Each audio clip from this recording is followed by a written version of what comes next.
Permission ಕೊಡ್ತಾ ಇಲ್ಲ ರಾಜ್ಯೋತ್ಸವ ಮಾಡಕ್ಕೆ. ರಾಜ್ಯೋತ್ಸವ ಮಾಡಲಿಲ್ಲ ಅಂದ್ರೆ ನಮಗೆ ಎಷ್ಟು ಬೇಜಾರಾಗುತ್ತೆ. ಕನ್ನಡ ರಾಜ್ಯೋತ್ಸವ ಮಾಡಕ್ಕೆ ಇಲ್ಲಿ ಬಿಡ್ತಾ ಇಲ್ಲ. ನಮ್ಮವ್ರು ಯಾಕೆ ಎದ್ದು ಬರ್ತಾ ಇಲ್ಲ?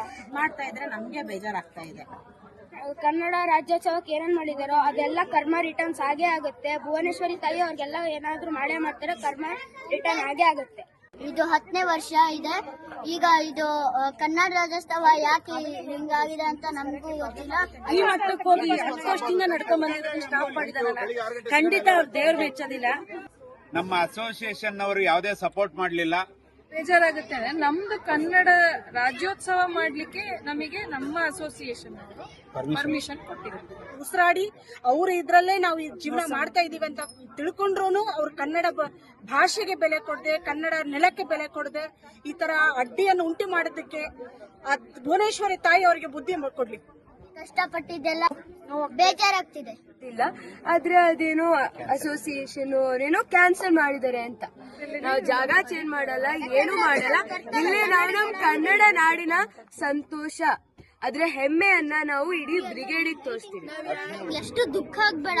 ಅವ್ರಿಗೆ ಏನ್ ಅಧಿಕಾರ ಇದೆ ನಮ್ಗೆ ಈ ತರ ಹಬ್ಬ ಮಾಡಕ್ಕೆ ಇಲ್ಲ ಅಂತ ಹೇಳಕ್ಕೆ ಅಂತ. ಮತ್ತೆ ನಾವು ಕನ್ನಡದವರು, ನಾವು ಕನ್ನಡ ರಾಜ್ಯೋತ್ಸವ ಮಾಡ್ಲೇಬೇಕು. ನಾಳೆ ಈ ಸ್ಟೇಜ್ ಮೇಲೆ ಈ ಫಂಕ್ಷನ್ ಆಗ್ಲೇಬೇಕು. ಅದೇ ನನ್ನ ವಿನಂತಿ. ಕನ್ನಡ ಏನೇ ಕುಣಿದಾಡುವುದೆನ್ನದೆ ಕನ್ನಡ ಏನೇ ಕಿವಿ ನಿಮಿರುವುದು.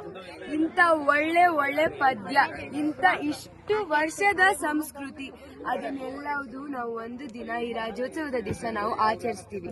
ಅದನ್ನ ಇವ್ರು ಮಾಡಕ್ ಬಿಡಲ್ಲ. ಇವರಿಗೆ ಅಧಿಕಾರ ಇಲ್ಲ. ಇವ್ರು ನಮಗ್ ಬಿಡ್ಬೇಕು, ಈ ನಾಡಿಗೆ ಬಂದ್ಬಿಟ್ಟು ನಮಗ್ ರೆಸ್ಪೆಕ್ಟ್ ತೋರಿಸ್ಬೇಕು. ನಾವು ಮಾಡೇ ಮಾಡ್ತೀವಿ. ಅದು ಜವಾಬ್ದಾರಿ ನಾನ್ ತಗೊಳ್ತೀನಿ, ಮಾಡೋಣ ಅಂದು. ಯಾರ ಧೈರ್ಯದ ಮೇಲೆ ಹೇಳಿದೆ, ಯಾರು ವಿಚಾರಕ್ಕೆ ನೋಡ್ರಿ, ಎಲ್ಲರೂ ಗೊತ್ತಿಲ್ಲದ ವಿಚಾರ ಹೇಳ್ತೀವಿ. ಏನ್ ಅಪಾರ್ಟ್ಮೆಂಟ್ಸ್ ಇದೆ, ಏನ್ ನಿಮ್ ಕಾಂಪೌಂಡ್ ಒಳಗಡೆ ಬಿಲ್ಡಿಂಗ್ಸ್ ಇದೆ, ಅದಕ್ಕೆ ಮಾತ್ರ ನೀವು ಓನರ್ಗಳು. ಈ ರೋಡು, ನಿಮ್ ಪಾರ್ಕ್, ನಿಮ್ ಚಿಲ್ಡ್ರನ್ಸ್ ಪಾರ್ಕ್, ಪ್ರತಿ ಒಂದು ಬಂದು ಗ್ರಾಮ ಪಂಚಾಯತಿ ಓನರ್ 1000 ಜನಕ್ಕೆ ರಿಜಿಸ್ಟರ್ ಮಾಡ್ಕೊಟ್ಟಿಲ್ಲ.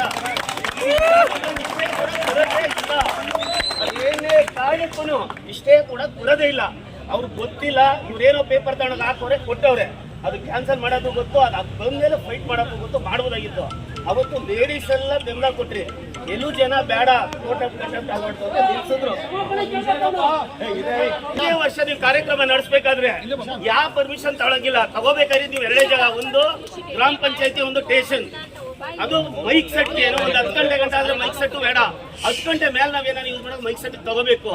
ಇನ್ ಮೇಲೆ ಯಾವತ್ತೂ ಪರ್ಮಿಷನ್ ವಿಚಾರ ಬಿಟ್ಕೊಡಿ. ನಾವು ಮಾಡ್ತಿರೋ ಕೆಲಸ ಎರಡನೇದು. ಇವತ್ತು ಈ ಪರಿಸ್ಥಿತಿ ರಾಜಣ್ಣವರಾಗಿರ್ಬೋದು, ಇವರೆಲ್ಲರೂ ಬಂದು ಪೊಲೀಸರು ಬಂದು ನಿಂತ್ಕೊಳ್ಳೋ ಪರಿಸ್ಥಿತಿ ತಂದಿರೋದು ನೀವು ಅಲ್ಲ, ಒಗ್ಗಟ್ಟಲ್ಲ.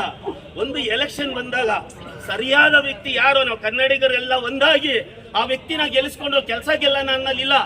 ನಿಮ್ಮಲ್ಲಿರೋರು ಏನ್ ಮಾಡ್ತಾರೆ, 4 ಜನ ಹಂಗೋಯ್ತಾರೆ, 4 ಜನ ಹಿಂಗೋಯ್ತಾರೆ.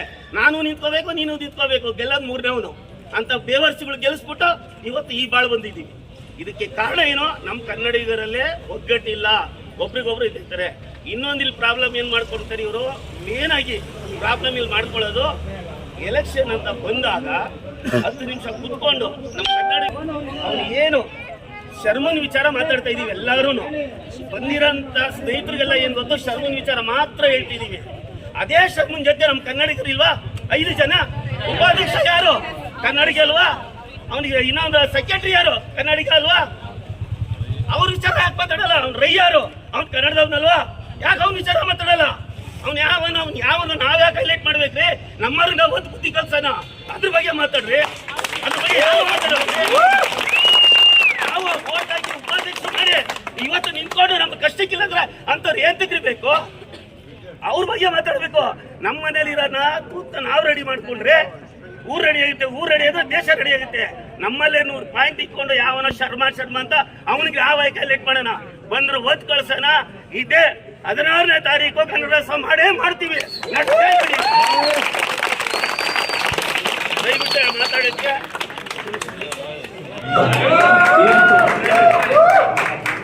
ಒಂದು 3 ಪಾಯಿಂಟ್ ನಾನು ಸುರೇಶ್ ಅವರು ಮತ್ತೆ ನಮ್ಮ ಸ್ನೇಹಿತರು ಕೇಳ್ಕೊಳ್ತೀನಿ.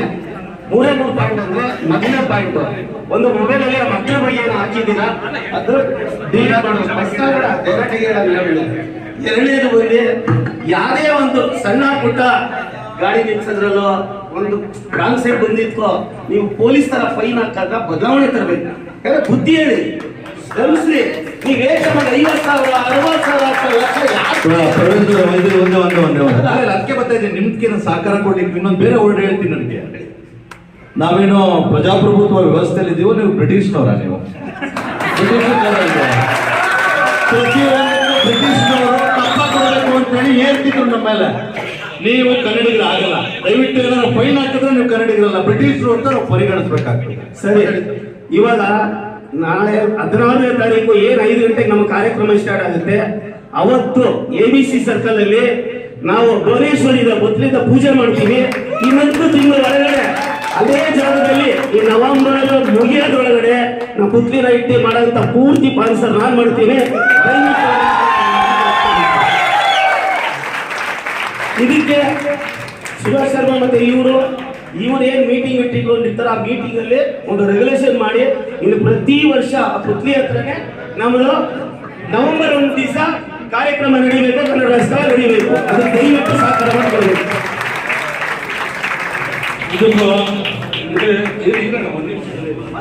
ನಿಜಕ್ಕೂ ನಾವಿಲ್ಲಿ ಬಂದಿದ್ದು ಗಣೇಶನ್ ಮಾಡೋದಕ್ಕೆ, ಈಶ್ವರನೇ ಆಗೋದು ಇರ್ಲಿ. ಬಟ್ ಏನಂದ್ರೆ ಈಗ ನಾವು 2 ದೃಷ್ಟಿಕೋನದಲ್ಲಿ ನೋಡ್ಬೋದು ಇದನ್ನ. ಒಂದು, ಕ್ಷಮಾಗುಣ ನಮ್ಮದು ದೊಡ್ಡ ಗುಣವಾಗಿರ್ಬೇಕು ಕನ್ನಡಿಗರಲ್ಲಿ. ಆಗಿರ್ತಕ್ಕಂಥ ಗೊಂದಲಗಳ ಪರಿ ಗಂಡ ಹೆಂಡತಿ ಜಗಳ ಆಡ್ತೀವಿ, ತಪ್ಪಾಯ್ತು ಅಂತಂದ್ರೆ ಇಬ್ರು ಮತ್ತೆ ಶಾಪಿಂಗ್ ಹೋಗಲ್ವ ನಾವು, ಅಥವಾ ಏನೋ ನಮ್ಮ ಒಂದು ಖುಷಿಲಿ ಇರ್ತೀವಿ. ಹಾಗಾಗಿ ನಾವು ಇದನ್ನ ಬೆಳೆಸ್ಕೊಂಡು ಹೋಗೋದು ಬೇಡ, ಉಳಿಸ್ಕೊಂಡು ಹೋಗುವಂತ ಕೆಲಸವನ್ನ ನಾವು ಮಾಡ್ಬೇಕಾಗಿದೆ. ಹಾಗಾಗಿ ದಯವಿಟ್ಟು ಈಗ ಏನು ನೀವು ಫೇಸ್ಬುಕ್ ಅಲ್ಲಿ ಹೋದ ತಕ್ಷಣ ನಾವು ಹಂಗ್ ಮಾಡಕ್ ಬಿಡ್ರಿ ಏನು ಬೇಡ, ಒಂದೇ ಒಂದ್ಸಲಿ ಅವ್ರಿಗೂ ಧನ್ಯವಾದಗಳನ್ನ ಸಲ್ಲಿಸೇ ಪೋಸ್ಟ್ ಹಾಕಿ, ಪರವಾಗಿಲ್ಲ. ಧನ್ಯವಾದಗಳು ಅಸೋಸಿಯೇಷನ್ ನಮ್ಮ ಒಂದು ಭಾವನೆಗಳನ್ನ ಅರ್ಥ ಮಾಡ್ಕೊಂಡಿದ್ದಕ್ಕೆ ಅಂತ ಹೇಳಿ ಅವ್ರಿಗೆ ಒಂದು ಪೋಸ್ಟ್ ಹಾಕಿ ಅಭಿನಂದಿಸಿ. ಆಮೇಲೆ ವಿಶೇಷವಾಗಿ ಪರಮೇಶ್ವರ್ ಭುವನೇಶ್ವರಿ ಪ್ರತಿಮೆಯನ್ನ ಅಲ್ಲಿಟ್ಟು ಪೂರ್ತಿ ಜವಾಬ್ದಾರಿನ ತಗೋತೀನಿ ಅಂತಂದ್ರಲ್ಲ ಸರ್, ಇದು ಬಹಳ